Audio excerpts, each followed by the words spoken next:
ಕುಶಾಲನಗರ ತಾಲೂಕು ಮಟ್ಟದ town police ಠಾಣೆಯ ವಿಶ್ರಾಂತಿ ಗೃಹದಲ್ಲಿ ಎಸ್ಸಿ ಎಸ್ಟಿ ಸಮುದಾಯದ ಕುಂದುಕೊರತೆ ಸಭೆಯು ಟೌನ್ ಪೊಲೀಸ್ ದಿನೇಶ್ ವೃತ್ತ ನಿರೀಕ್ಷಕರಾದ ಪ್ರದೀಪ್ ಅವರ ಅಧ್ಯಕ್ಷತೆಯಲ್ಲಿ ನಡೆಯಿತು. ಈ ಸಂದರ್ಭ ಸಂಚಾರಿ ಠಾಣಾಧಿಕಾರಿ ಗಣೇಶ್ ಸೇರಿದಂತೆ ದಲಿತ ಸಮುದಾಯದ ಹೋರಾಟಗಾರರಾದ ಡಿಎಸ್ ನಿರ್ವಾಣಪ್ಪ, ಸಿಪಿಐ ಎಂಎಲ್ ರಾಜ್ಯ ಕಾರ್ಯದರ್ಶಿ ಎಸ್ಕೆ ಸ್ವಾಮಿ, ಜಿಲ್ಲಾ ಉಪಾಧ್ಯಕ್ಷರು ಸಂಗಮೇಶ್, ಜಿಲ್ಲಾ ಉಪಾಧ್ಯಕ್ಷರು ಕೆಆರ್ ಪ್ರೇಮ, ಜಿಲ್ಲಾ ಉಪಾಧ್ಯಕ್ಷರಾದ ಜೆಆರ್ ವೀಣಾ, ಜಿಲ್ಲಾ ಉಪಾಧ್ಯಕ್ಷರಾದ ಬಿಆರ್ ರಾಜು, ಸುರೇಶ್, ವಸಂತ್, ಜಯಪ್ರಕಾಶ್, ಸತೀಶ್, ದಾಮೋದರ್, ರಘು ಹಾಗೂ ದಲಿತ ಹೋರಾಟಗಾರರು ಪಾಲ್ಗೊಂಡಿದ್ದರು. ವಿಶ್ವಜ್ಞಾನಿ ಟ್ರಸ್ಟ್ ಅಧ್ಯಕ್ಷ ಲೋಕೇಶ್ ಭಂಡಾರಿ ಮಾತನಾಡಿ, ಬಡವರ ದಲಿತರ ಭೂಮಿಯನ್ನ ಉಳ್ಳವರು ಆಕ್ರಮಿಸಿಕೊಂಡು ನಮ್ಮ ಮೇಲೆ ದೌರ್ಜನ್ಯ ನಡೆಸ್ತಾ ಇದ್ದಾರೆ. ಎಸ್ಸಿ ಎಸ್ಟಿಗಳಿಗೆ ಮೇಲ್ಜಾತಿಯ ಜನರಿಂದ ನಿರಂತರ ದೌರ್ಜನ್ಯ ದಬ್ಬಾಳಿಕೆ ನಡೀತಾ ಇದೆ ಎಂದು ಆರೋಪಿಸಿದರು.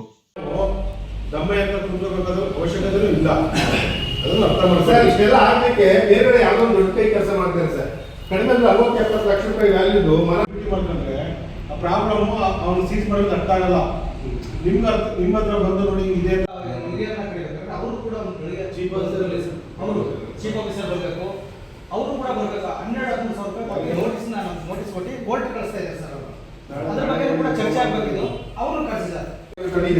ಈಗ 15 ದಿನ ಹಿಂದೆ ಬಿಟ್ಕೊಡೋದು ಸರ್, ಅಷ್ಟು ದೊಡ್ಡ ಮರ ಬಿಟ್ಕೊಡೋದು. ಇಲ್ಲಿವರೆಗೆ ಯಾರು ಮೂವತ್ತನೇ ಗೊತ್ತಾಗಲಿಲ್ಲ. JCB ತಂದು ಎಲ್ಲ ಗಾಡಿ ತಗೊಂಡ್ಬಂದು ಎಲ್ಲ ಕುಯ್ಕೊಂಡು ಹೋಗೋದಕ್ಕೆ ಅಕ್ಕಪಕ್ಕದ ಮನೆ ಗಾಡಿ ತಗೊಂಡೋಗ್ಬೇಕು.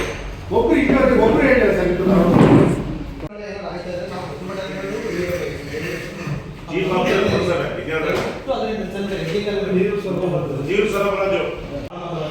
ಸಂಪರ್ಕ ಇದೆ, ಅಲ್ಲಿ ವೆಹಿಕಲ್ ಜಾಸ್ತಿ ಇದೆ, ಹೋಗ್ತಾ ಇದೆ. ಹಾಗಾಗಿ ಏನಾದ್ರು ಸ್ವಲ್ಪ ಕಂಟ್ರೋಲ್ ಮಾಡ್ಕೊಳಕ್ಕೆ ಒಂದು ವ್ಯವಸ್ಥೆ ಮಾಡ್ಕೊಳ್ಳಿ ಅಂತ ಹೇಳಿದೆ. ಏನ್ಲಿ ಬಂತು ವಿಚಾರ ತಿಳಿಸಿ. ವಯಸ್ಸಾದವರು ಮಕ್ಕಳು ಮರಿತಾರೆ.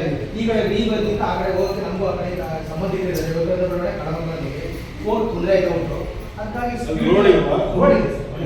ಸ್ಪೀಡ್ ಇದೆ, ರೋಡ್ ಕ್ರಾಸ್ ಮಾಡೋಕ್ಕೆ ಸ್ಪೀಡ್ ಯಾರೋ ಒಂದು ವ್ಯವಸ್ಥೆ ಮಾಡ್ಕೊಳ್ಳಿ ಅಂತ ಹೇಳಿದ್ದೆ. ಮೇನ್ ರೋಡ್ಗೆ ತಮ್ಮ ಗಮನಕ್ಕೆ ತಂದಿದೆ ಸರ್. ಹೇಳಿ ಸರ್, ಅದೇನೋ ಈ ಗಂಟೆ ಮಾಡ್ಬೇಕು ಸರ್. ಯಾಕಂದ್ರೆ ನಾವು ತಗೊಂಡಿದ್ದೀವಿ ಸರ್, ಕಟ್ತೀವಿ ಸರ್, ಕಟ್ತೀವಿ ಅಂತ ತುಂಬ ಜನ ಇದೆ ಇದೆ ಸರ್. ದೌರ್ಜನ್ಯ ಬೇಡ ಸರ್. ಕೂಲಿ ಕೆಲಸ ಮಾಡೋಕೆ ನಮ್ಮ ಒಂದು ಈ ವಾರ ಸಿಗಲಿಲ್ಲ, ಮುಂದೆ ವಾರ ಸಿಗ್ತದೆ. ಏನು ಗೊತ್ತಿಲ್ಲ ಇದೆಲ್ಲ ನೀವೆಲ್ಲ ಕಮಿಟಿ ಮಾಡ್ಕೊಳ್ಳಿ. ಇಡೀ ಸೋಮವಾರಪೇಟೆ ತಾವು ಬೆಳೆಸ್ಕೋಬೇಕು ಸರ್. ಅವ್ರು ಇದ್ದಾಗ ಮಾತ್ರ ಅಷ್ಟು ನೀಟಾಗಿ ಕೆಲಸ ಮಾಡೋದು ಸರ್. ಯಾರೇ ಹೋದ್ರು ಪಟ ಕೆಲಸ ಮಾಡಿ ಅದು ನ್ಯಾಯಯುತವಾಗಿದ್ರೆ ಅದು 100% ಕೆಲಸ ಮಾಡ್ತೀವಿ ಸರ್. ಇವಾಗ ಬಂದಿರೋರು ಏನೋ ಗೊತ್ತಿಲ್ಲ ಸರ್. ಇವಾಗ ಬಂತು ಅಂತಂದ್ರೆ ಪ್ರಮೋದ್ ಅಲ್ಲೇ ಕೂತಿದ್ರೆ ಪ್ರಮೋದ್ ಅಂದ್ರೆ ಇನ್ನೂ ಬಂದಿಲ್ಲ ಅಂತಾರೆ. ಯಾರು ಹೋದ್ರೆ ಸರ್ ಪ್ರಮೋದ್ ಅಲ್ಲೇ ಕೂತಿರ್ತಾರೆ ಸರ್. ಪ್ರಮೋದ್ ಅಂತಂದ್ರೆ ಯಾರು ಸರ್, ಅವ್ರು ಇನ್ನೂ ಬಂದಿಲ್ಲ, ನಾಳೆ ಬರ್ಬೋದು ಹೋಗಿ ಅಂತ ನಾವು ಮಾಡ್ತಾರೆ ಸರ್. ಸಂಸತ್ತಿನ ನಾವೆಲ್ಲ ಒಟ್ಟಿಗೆ ಕೆಲಸ ಮಾಡಿದ್ದೆವು. ಈಗ ಹಾಸನದಲ್ಲಿ ಏನಿದೆ ಸರ್, ಅಲ್ಲ ನಾವು ಸೋಮವಾರಪೇಟೆಲ್ಲೂ ನಾವೇ ಕೆಲಸ ಮಾಡೋದು. ಅವ್ರು ನಮ್ಗೆ ಅಲ್ಲೂ ಸಿಕ್ಕಿದ್ರು ಒಳಗೆ ಸಿಗ್ತದೆ. ಈಗ ಹಾಸನದಲ್ಲಿ ಅವರೇ ಪ್ರಮೋಷನ್ ಆಗಿದೆ. ಬೆಳಗ್ಗೆ ಅಧಿಕಾರಿಗಳ ಮೇಲೆ ಕೆಲಸ ಮಾಡಿಕೊಂಡು ಒಂದೊಂದು ಸಣ್ಣ ಬೇಕಾದ ತಗೊಂಡಿರ್ತೀವಿ ಸರ್. ಈ ಫೈನಾನ್ಸ್ ಸರ್ಗಳು ಸರ್ ಏನು ಮಾಡ್ತಾ ಇದ್ದಾರೆ ಅಂತ ಹೇಳಿದ್ರೆ, ಸಣ್ಣ ಏನೋ ಒಂದು ಸಾಲ ಕಟ್ತಿದ್ದಾಗ ಮನೆ ಹತ್ರ ಬರ್ತಿದ್ದವು ಬರೋದು, ಅವರು ಧಮಕಿ ಹಾಕೋದು, ಧಮಕಿಗಳು ಹಾಕೋದು, ಮತ್ತೆ ಫೋನ್ ಮಾಡೋದು, ನೀ ಎಲ್ಲಿದ್ದೀವಿ ಮನೆ ಸೀಜ್ ಮಾಡ್ತೀನಿ ಅಂತ ಹೇಳೋದು. ನಮಗೆ ಮೇಲಧಿಕಾರಿಗಳಿಂದ ಮೇಲೆಯವರಿಂದ ನಮಗೆ ಆಗ್ರಹಿಸಿದೆ, ನೀನು ಎಲ್ಲಿದ್ದೀವಿ ಮನೆ ಹೇಳು, ಈಗ ಅಲ್ಲಿಗೆ ಬರ್ತೀನಿ ಅಂತ ಕೆಟ್ಟ ಪದಗಳನ್ನು ಮಾತಾಡೋದು, ಇದೆಲ್ಲ ನಡೀತಾ ಇದೆ ಸರ್. ಏನೋ ಫೈನಾನ್ಸ್ ಸರ್ ಈ ವ್ಯಾಪ್ತಿಯೊಳಗೆ ಇದ್ರೆ ಅವ್ರನ್ನೂ ಒಂದ್ಸಲ ಕರೆಸಿ ಸರ್, ಕರೆಸಿ ಅವ್ರಿಗೂ ಒಂದು ಬುದ್ಧಿವಾದ ಹೇಳೋದು. ಅದಕ್ಕೆ ಒಂದು ಮೀಟಿಂಗ್ ಮಾಡೋಣ. ಹಾಂ ಆಗಲಿ ಸರ್. ಯಾಕೆಂದ್ರೆ ನಾಳೆ ಹೋಗ್ಬಿಡಿಲ್ಲ ಅಂತ ಕೇಳಿಸುತ್ತೆ ಜಮೀನನ್ನು ಎಲ್ಲ ಸರಿ. ನಿಮ್ಗೆ ಏನು ಬೇಕು? ದಾಖಲೆ ಬೇಕು, ದಾಖಲೆ ಕೊಟ್ಟು ತಗೊಳ್ಳಿ. ದಾಖಲೆ ಸರ್, ಆ ಜಮೀನಿಗೆ ಸಂಬಂಧಪಟ್ಟಿಗೆ ಏನಿಲ್ಲ, ಏನಿಲ್ಲ ಹೇಳಿ ಸರ್. ಎಲ್ಲ ನಮಗೆ ಏನು ಬೇಕು ಅದೇ ಇಲ್ಲ ಸರ್. ಇಲ್ಲ ಅಂತಂದ್ರೆ ತಮಗೆ ಪ್ರೊಸೀಡಿಂಗ್ ಮಾಡ್ತಿದ್ರೆ ಹೆಂಗೋ ನಿಮ್ಮ ಇಲಾಖೆ ಪ್ರೊಸೀಡಿಂಗ್ ಮಾಡ್ತಾರಲ್ಲ ಸರ್, ಒಂದು ಉಳವನಿಗೆ ಕೊಡ್ಬಿಡಿ ಸರ್. ಅವ್ನು ಯಾರು ಗೊತ್ತವನೇ, ಅವ್ನು ಗೊತ್ತಿರೋದೇ ಸರಿನಾ, ತೀರ್ಮಾನ ಮಾಡಿ ಕೊಡ್ಬಿಡಿ ಸರ್. ನಾವು ಡಾಕ್ಯುಮೆಂಟ್ ಇಟ್ಟಿದ್ದೀವ ನಮಗೆ ಸರ್. ಅಲ್ಲಿ ಏನು ಬರ್ತದೆ ಸರ್, ನಾವು ಈಗ ಬಂದಿದ್ದೀವಿ, ಕೇಳ್ತೀವಿ, ಮಾತಾಡ್ತೀವಿ, ಹೋಗ್ತೀವಿ ಸರ್. ಫಿಸಿಕಲಿ ಕೆಲಸ ಆಗಿಲ್ಲ ಸರ್ ನಮಗೆ. ಈ ಸುರೇಶ್ ಅವ್ರ ಜಾಗನ ಸುಮಾರು 10 ವರ್ಷದಿಂದ ಕೇಳ್ತಿದ್ದೀವಿ ಸರ್. ಸರ್, ನಾವು ಈ ಸಭೆ ನಡೆದಿತ್ತು. ನಾವು ಆಕಸ್ಮಿಕವಾಗಿ ಬಂದ್ವಿ. ನಮ್ಮ SC/ST ಸಮುದಾಯದ ಕುಂದುಕೊರತೆಗಳನ್ನ ಕೇಳ್ತಾ ಇದ್ದೀವಿ ಅಂತ ಹೇಳಿ ನಾವು ಬಂದ್ವಿ. ಭಾಳ ಸಂತೋಷ. ನನಗೆ ಈ SC/ST ಸಭೆಯನ್ನು ಈ ಯಾರು ದಲಿತ ಮುಖಂಡರುಗಳು ಮುಂಚೂಣಿಯಲ್ಲಿರ್ತಕ್ಕಂಥ ಹೋರಾಟಗಾರರು,